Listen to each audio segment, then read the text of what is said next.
Hey guys, it's Numa, and welcome to the top 10 leader ranking of April 2020. This series is my most requested series and I haven't made one in a while, so I decided to make one.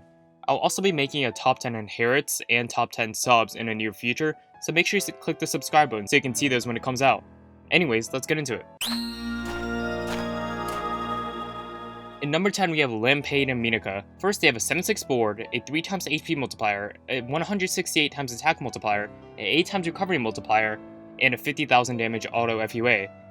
This party is the only time Minaka will appear on this list, as she became outdated due to the addition of one specific character. This character was known for having extremely high recovery, and her HP multiplier is not bad, so generally surviving isn't too much of a problem. However, she does not have a damage shield, so you'll have to be a little bit careful. There's also a Lampeid, which gives your party an auto FUA, a poison resistance plus, along with many row enhances. So even though your party has excruciating low attack, these awakenings can help them grow close enough to par.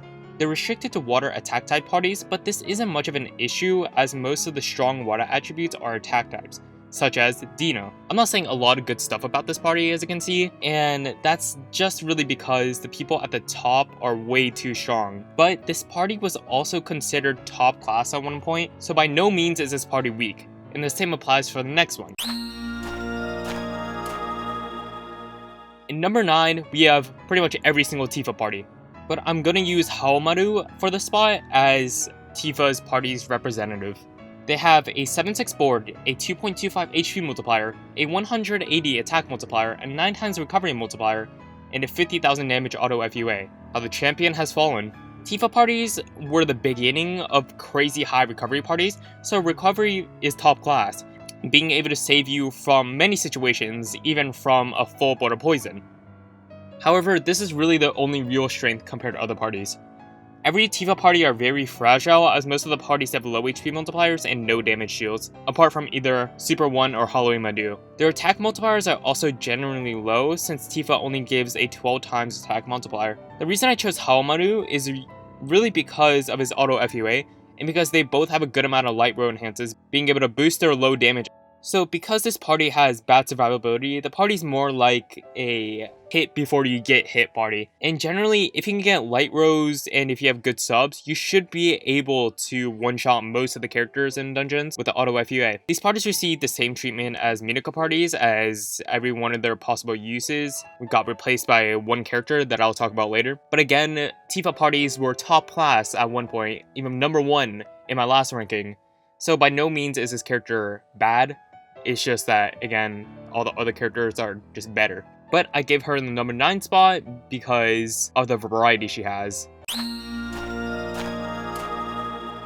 In the number 8 spot, we have Apollo and Valeria. This is the only wood attribute party on this list. First, it's a 5-6 board party. It has a 3x HP multiplier, a 320 attack multiplier, a 4x healing multiplier, a 25% damage shield, and a 500,000 auto FUA. This duo is meant more toward the Reincarnation of Worlds dungeon. These two characters have perfect synergies with each other, as Apollo has an auto FUA done by just clearing wood and light, which is extremely strong, as it is one of the easier auto FUA requisites. His weakness is his mediocre attack and no healing multiplier. However, with the inclusion of Valeria, the party gains a 4x healing multiplier and a damage shield, and a high attack multiplier. Apollo's skill is a 12-turn attribute absorption, a really good skill for a Reincarnation of Worlds as dungeons throw many of that at you. Valeria's skill also comes in handy as it nullifies control time reducing enemies and healing reducing enemies. Valeria also has tons of skill boosts, so putting characters like Elena in the party is easy. Their main issue is that they're not a 7-6 board party, and they don't have combo adding abilities, so you will have trouble with high combo walls. But since the Reincarnation of Worlds is more meant towards 5-6 parties, this party thrives in that dungeon. Also, this party is specific to wood and light attribute characters, so sub choice is extremely limited. In number 7, there's DeenaXFasca. First, they're a 7-6 board. They have a 3x HP multiplier, a 336x attack multiplier, a 4x recovery multiplier, and a 43.75% damage shield. This is the first and definitely not the last time Fasca appears on this list. The pair makes a very simple pairing with no gimmicks such as auto FUA, but it's just simply strong, with very strong stats and a 7-6 board.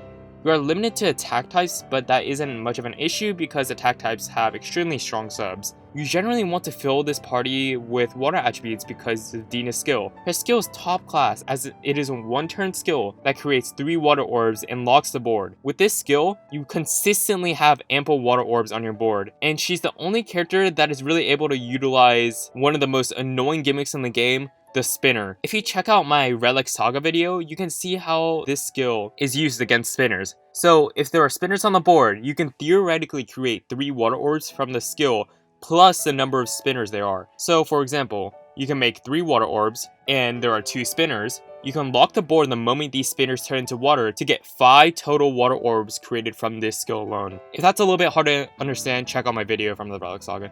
Now with Fasca, you guys probably already know how strong this character is. She's the character I was talking about. She's basically Tifa, but way better. She makes a 7/6 board and boosts recovery by 4 times, as well as gives a strong attack multiplier and a solid damage shield. Her awakenings are on par with the better DPS characters in the game, and her skill covers many of the gimmicks such as Awaken Bind and Unmatchables. This party is a very simple combo party, so you don't have to worry about clearing rows or clearing multiple sets of the same color.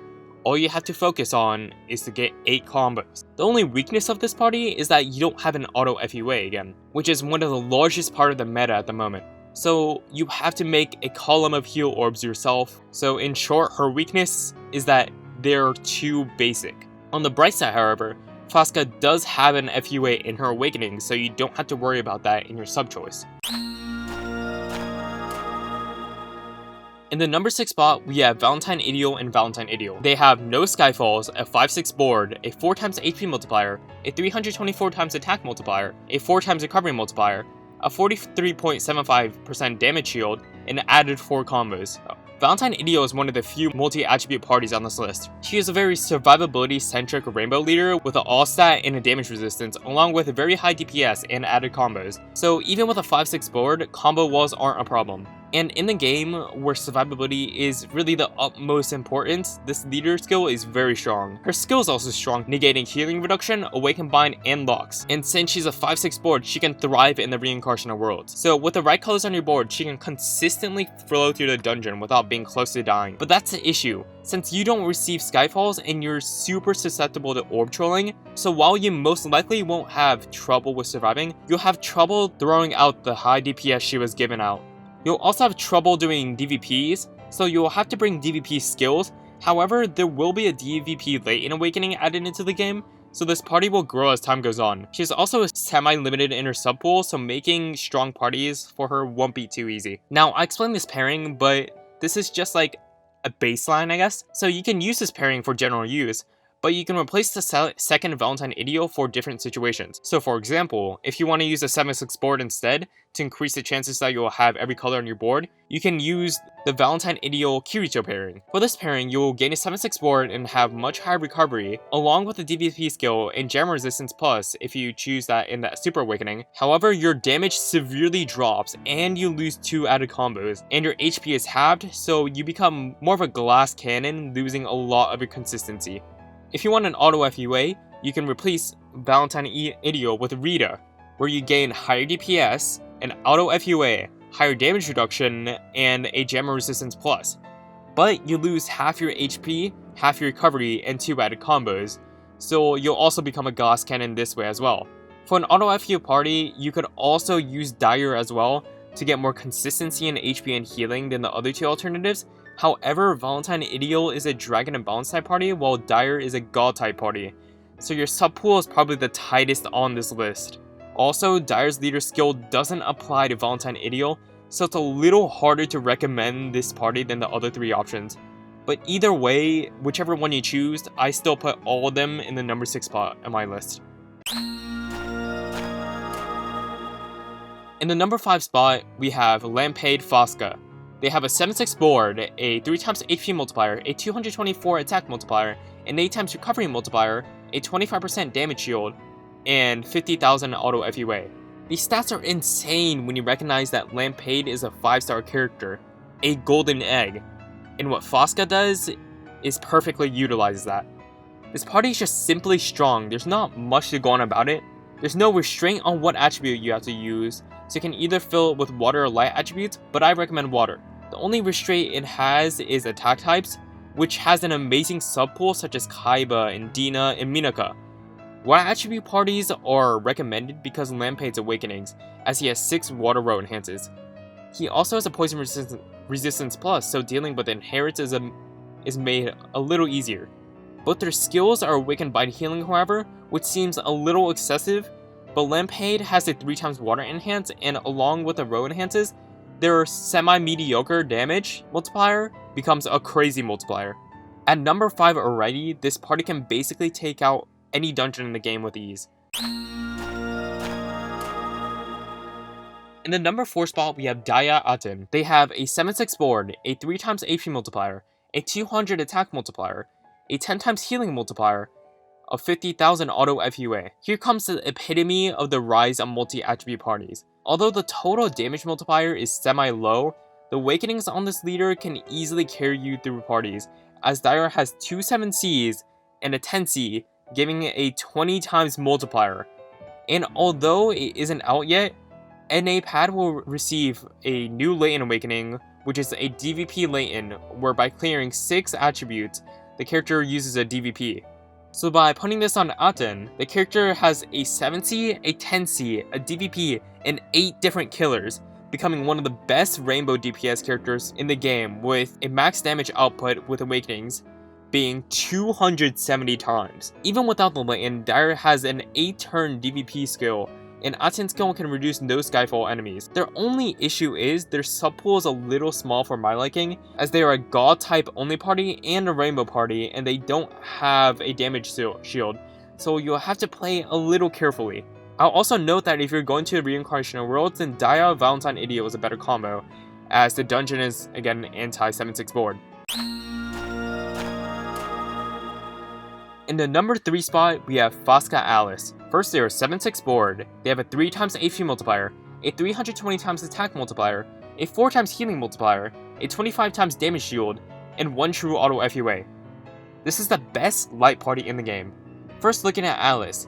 Since she has a skill boost plus on her awakenings, a skill boost plus on her super awakening, and a 2-turn haste on her skill, she basically has 6 skill boosts, which is already 1/3 of Fasca's turn time for her transformation. This duo is actually a combo party, which is much easier for less experienced players, as all you have to think about is making combos. You can fit extremely strong characters in this party like Gory Brief, and you have a pretty decently large character pool, so making FascaXAlice parties with lower rarity subs are made much easier. Issues with this party, however, is that because it's not a row party, the total max DPS is a lot lower without the row enhances.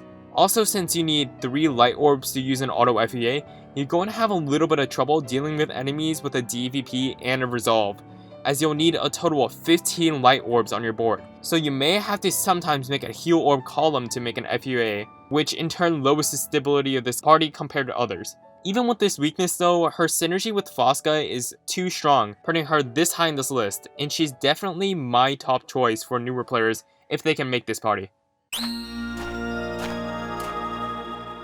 In the number 2 spot, we have XValeria. They have a 7/6 board, a 4x HP multiplier, a 360x attack multiplier, a 4x healing multiplier, a 25% damage shield. They nullify poison and has a 1 million auto FUA. And it's a bounce type only party, so the sub choice is really limited, and you're going to pretty much have to have multiple winged dragons from the Yu-Gi-Oh collab, and maybe even a black magician or another Yugi.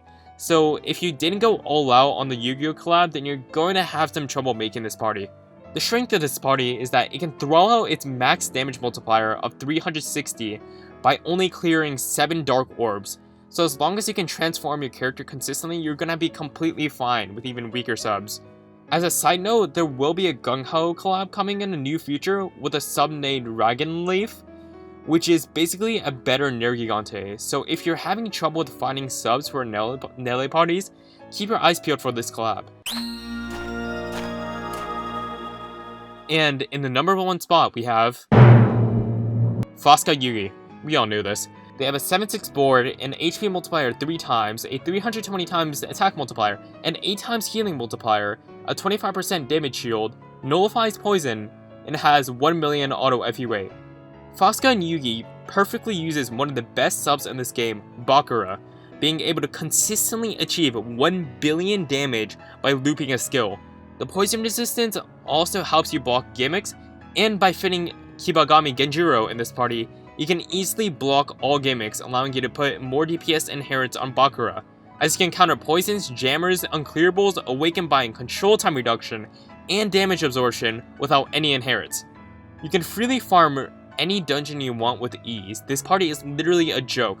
The only issue is that making their most optimal party is way too difficult, consisting of 3 Bakuras who ideally have Bakura inherits on them, either a Yugi or Fasca, and a Kibagami Genjuro. But when you can make these parties, you're literally not going to have any trouble with any dungeon in the game.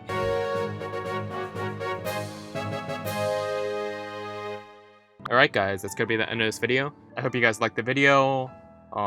Again, I'm gonna be doing a top 10 inherits and top 10 subs in the game, probably in the near future. So hit that subscribe button so you'll be notified, or hit the bell too so you'll be notified when that video comes out. Leave a comment on what you thought. Leave a comment if you think my ranking should be different. And yeah, I'll see you guys later. Peace.